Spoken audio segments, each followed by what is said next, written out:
សូមជម្រាបសួរដល់សាធារណជននិងអ្នកសារព័ត៌មានទាំងអស់ជាទីរាប់អាននៅព្រឹកថ្ងៃទី12ខែធ្នូឆ្នាំ2025នេះនាងខ្ញុំសូមអនុញ្ញាតធ្វើបច្ចុប្បន្នភាពអំពីស្ថានភាពនៃការឈ្លានពានរបស់ភាគីសៀមមកលើដែនអធិបតេយ្យរបស់កម្ពុជានៅក្នុងភូមិសាស្ត្រយុទ្ធភូមិភាគទី4និងយុទ្ធភូមិភាគទី5ភាគីថៃនៅតែបន្តការរំលោភបំពានលើបទច្បាញ់និងសេចក្តីថ្លែងការណ៍រួមស្តីពីសន្តិភាពរវាងកម្ពុជាថៃដែលភាគីកម្ពុជានិងភាគីថៃបានចុះហត្ថលេខាកាលពីថ្ងៃទី26ខែតុលាឆ្នាំ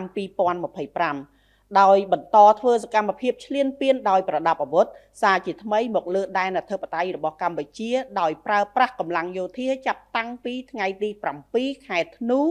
ឆ្នាំ2025រហូតដល់ថ្ងៃទី12ខែធ្នូឆ្នាំ2025នេះស្ថានភាពនៃការគំរាមកំហែងនិងការឈ្លានពានរបស់ភាគីថៃលើតំបន់មួយចំនួនក្នុងដែនអធិបតេយ្យរបស់កម្ពុជាទី1ស្ថានភាពជួរមុខនៅក្នុងសមរភូមិទិសយុទ្ធភូមិភាគទី4ភាគីថៃបានបន្តបាញ់ប្រហារមកលើកម្ពុជាគិតចាប់តាំងពីវេលាម៉ោង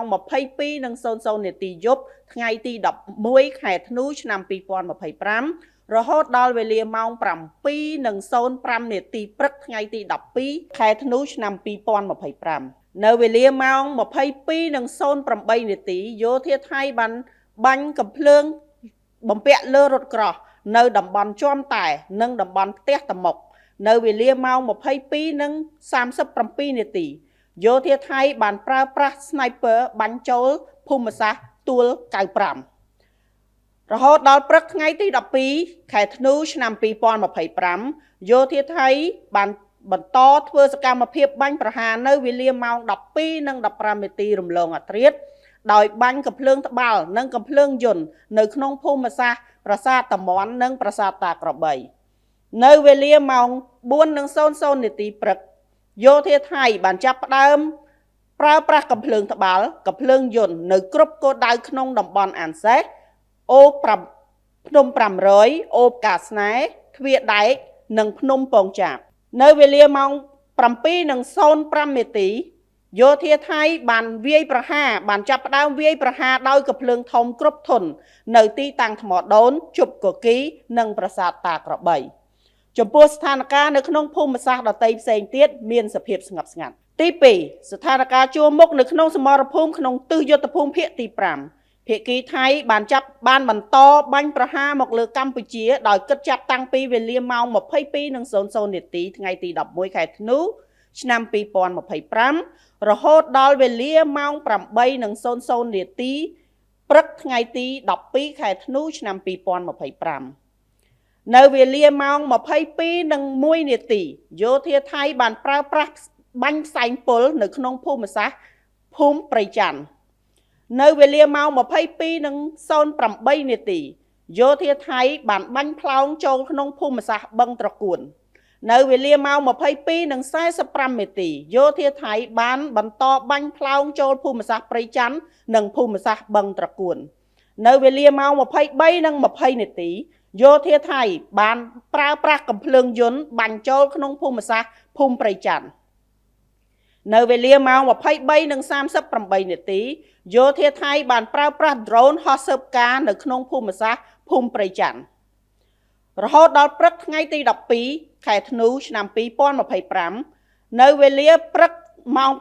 6:27 នាទីយោធាថៃបានចាប់ផ្ដើមបើកការបាញ់ប្រហារបាញ់ផ្លោងចូលទៅក្នុងភូមិទំនប់ដាច់នៅវេលាម៉ោង 6:40 នាទីកម្លាំងថ្មើរជើងរបស់យោធាថៃបានចាប់ផ្ដើមធ្វើសកម្មភាពនៅក្នុងភូមិសាស្ត្រភូមិជោគជ័យនៅវេលាម៉ោង 7:02 នាទីកម្លាំងថ្មើរជើងរបស់យោធាថៃបានចាប់ផ្ដើមធ្វើសកម្មភាពនៅក្នុងភូមិសាស្ត្រភូមិព្រៃច័ន្ទនៅវេលាម៉ោង 7:02 នាទីយោធាថៃបានចាប់ផ្ដើមបាញ់មកលើភូមិសាស្ត្រភូមិជោគជ័យនៅវេលាម៉ោង 7:10 នាទីយោធាថៃបានបាញ់ផ្លោងមកលើភូមិសាស្ត្រភូមិព្រៃច័ន្ទនៅវេលាម៉ោង 7:20 នាទីយោធាថៃបានបាញ់ផ្លោងជ្រុំនៅក្នុងភូមិសាស្ត្រភូមិព្រៃច័ន្ទបន្តនៅវេលាម៉ោង 7:43 នាទីយោធាថៃបានប្រើប្រាស់រថពាសដែកចូលទៅក្នុងភូមិសាស្ត្របឹងត្រកួនខាងមុខភូមិសាស្ត្របឹងត្រកួន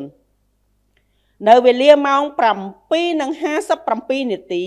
យោធាថៃបានបាញ់ផ្លោងចូលក្នុងភូមិសាស្ត្របឹងត្រកួនចំពោះស្ថានភាពនៅក្នុងភូមិសាស្ត្រដទៃផ្សេងទៀតមានសភាពស្ងប់ស្ងាត់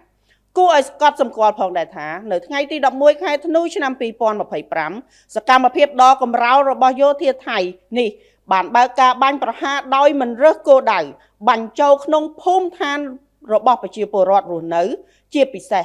បាញ់ចំសាលារៀនរបស់កុមារនិងមន្ទីរពេទ្យបាញ់ផ្លោងចូលប្រាសាទតាក្របីនិងប្រាសាទព្រះវិហារដែលជាទីសក្ការៈរបស់កម្ពុជានិងជាបេតិកភណ្ឌរបស់មនុស្សជាតិទង្វើដ៏សាហាវនេះបានបង្ហាញពីភាពអសិលធម៌ដែលបង្ហាញពីការប្រមាថមាក់ងាយដល់អាយុជីវិតដល់វប្បធម៌អរិយធម៌និងជាទីសក្ការៈរបស់មរតកមនុស្សជាតិជាពិសេសជាមរតកដែលដូនតាខ្មែរបានកសាងបន្សល់ទុកដែលមានតម្លៃមិនអាចកាត់ថ្លៃបានក្រសួងការពារជាតិកម្ពុជាទាមទារឲ្យយោធាថៃបញ្ឈប់រាល់ទង្វើឈ្លានពានរបស់ខ្លួនបញ្ឈប់ការផ្សព្វផ្សាយព័ត៌មានបំភ្លៃបញ្ឈប់ការវាយប្រហារដោយមិនរើសអើងមិនរើសគោលដៅជាពិសេសទៅលើជនស៊ីវិលនិងហេដ្ឋារចនាសម្ព័ន្ធស៊ីវិលបញ្ឈប់ការប្រហារបំផ្លិចបំផ្លាញទីតាំងប្រវត្តិសាស្ត្រដែលមិនត្រឹមតែជាសម្បត្តិបេតិកភណ្ឌដ៏មានតម្លៃសម្រាប់កម្ពុជាប៉ុន្តែជាសម្បត្តិវប្បធម៌បេតិកភណ្ឌរបស់មនុស្សជាតិទាំងមូលបញ្ឈប់ការផ្សព្វផ្សាយព័ត៌មានលៀបពណ៌សប្រែទៅជាខ្មៅយោធាថៃត្រូវតែបង្ហាញពីភាពស្មោះត្រង់សុឆន្ទៈប្រសិនបើថៃពិតជាចង់បានសន្តិភាពពិតប្រាកដមែនព្រោះសន្តិភាពមិនអាចកើតឡើងតាមរយៈការនិយាយប៉ុណ្ណោះទេប៉ុន្តែតាមរយៈសកម្មភាពជាក់ស្ដែងហើយកងទ័ពថៃអាចចាប់ផ្ដើមជាមួយនឹងការបញ្ឈប់រាល់សកម្មភាពខុសច្បាប់ដោយដែលបានរៀបរាប់ខាងលើទន្ទឹមនេះកម្ពុជាសូមអំពាវនាវឲ្យភាគីថៃវិលត្រឡប់មកអនុវត្តនៅបទជបាញ់និងសេចក្តីថ្លែងការណ៍រួមស្តីពីកិច្ចព្រមព្រៀងសន្តិភាពកម្ពុជាថៃដែលបានចុះហត្ថលេខាកាលពីថ្ងៃទី26ខែតុលាឆ្នាំ2025ក្រោមការធ្វើជាសាក្សីរបស់ឯកឧត្តមប្រធានាធិបតីសហរដ្ឋអាមេរិកដូណាល់ត្រាំនិងឯកឧត្តមនាយករដ្ឋមន្ត្រីម៉ាឡេស៊ីអាន់វ៉ាអ៊ីប្រាហ៊ីមជាប្រធានអាស៊ានបដូវវេនក្នុងន័យនេះកម្ពុជាសូមអំពាវនាវឲ្យសហគមន៍អន្តរជាតិកោតទោសយ៉ាងម៉ឺងម៉ាត់ចំពោះការរំលោភបំពានសេចក្តីថ្លែងការណ៍រួមស្តីពីកិច្ចព្រមព្រៀងសន្តិភាពរវាងកម្ពុជាថៃនិងសកម្មភាពឧក្រិដ្ឋកម្មសង្គ្រាមខុសច្បាប់របស់ថៃម្ដងហើយម្ដងទៀតដោយទាមទារឲ្យថៃទទួលខុសត្រូវទាំងស្រុងចំពោះការរំលោភបំពានដ៏កម្រោលនេះកម្ពុជាអំពាវនាវឲ្យថៃបញ្ឈប់រាល់អរិភាពជាបន្ទាន់ដោយដកកម្លាំងចេញពីដែនអធិបតេយ្យរបស់កម្ពុជានិងជៀសវាងសកម្មភាពឈ្លានពានដែលគំរាមកំហែងដល់សន្តិភាពនិងស្ថិរភាពក្នុងតំបន់កម្ពុជាបញ្ជាក់ជាថ្មីនៅការបដិញ្ញាចិត្តរបស់ខ្លួនក្នុងការគោរពការអនុវត្តតាមលក្ខខណ្ឌនៃបទឈប់បាញ់សេចក្តីថ្លែងការណ៍រួមស្តីពីកិច្ចព្រមព្រៀងសន្តិភាពរវាងកម្ពុជាថៃប្រកបដោយសុឆន្ទៈនិងការទទួលខុសត្រូវខ្ពស់បំផុតកម្ពុជាប្រកាន់ភ្ជាប់នៅការដោះស្រាយជម្លោះដោយសន្តិវិធីស្របតាមច្បាប់អន្តរជាតិក៏ដូចជាសន្ធិសញ្ញាអនុសញ្ញានិងកិច្ចព្រមព្រៀងដែលមានស្រាប់ហើយប្រឆាំងនឹងការគំរាមកំហែងឬក៏ការប្រើប្រាស់កម្លាំងសម្ដៅស្វែងរកដំណោះស្រាយមួយដែលយុត្តិធម៌ត្រឹមត្រូវយូរអង្វែងនិងស្របតាមច្បាប់អន្តរជាតិសូមគូបញ្ជាក់ផងដែរថាវីរៈកងទ័ពកម្ពុជាបាននឹងបន្តឈរជើងយ៉ាងរឹងមាំស្វាហាប់មោះមុតនិងនៅតែតស៊ូប្រយុទ្ធយ៉ាងស្វិតស្វាញតតាំងជាមួយសត្រូវឈ្លានពាននិងប្រុងប្រយ័ត្នខ្ពស់ជានិច្ចក្នុងការបំពេញតួនាទីរបស់ខ្លួនដើម្បីការពារបូរណភាពទឹកដីរបស់កម្ពុជាយើងក៏បញ្ជាក់ឡើងវិញនៅសិទ្ធិស្វ័យការពារដែនអធិបតេយ្យរបស់យើងដោយដែលមានចែងនៅក្នុងច្បាប់អន្តរជាតិដើម្បីការពារបូរណភាពទឹកដីនិងប្រជាជនរបស់យើងទោះក្នុងតម្លៃណាក៏ដោយកម្ពុជានឹងមិនចុះចាញ់នឹងការបង្ខិតបង្ខំឬការបំផិតបំភ័យទោះក្នុងទម្រង់ណាមួយឡើយសូមប្រជាពលរដ្ឋទាំងអស់បន្តជឿជាក់និងលើកទឹកចិត្តដល់វីរៈកងទ័ពដ៏អង់អាចក្លាហានរបស់យើងដែលកំពុងប្រយុទ្ធតស៊ូយ៉ាងខ្លាំងក្លានៅគ្រប់សមរភូមិទាំងអស់រាជរដ្ឋាភិបាលកងទ័ពនិងប្រជាជនកម្ពុជារួបរวมគ្នាជាធ្លុងមួយក្នុងការការពារទឹកដីសេចក្តីថ្លៃថ្នូរនិងអធិបតេយ្យភាពរបស់យើងដោយអង់អាចក្លាហាននិងដោយមិនងាករេជាដាច់ខាតទោះបីក្នុងតម្លៃណាក៏ដោយ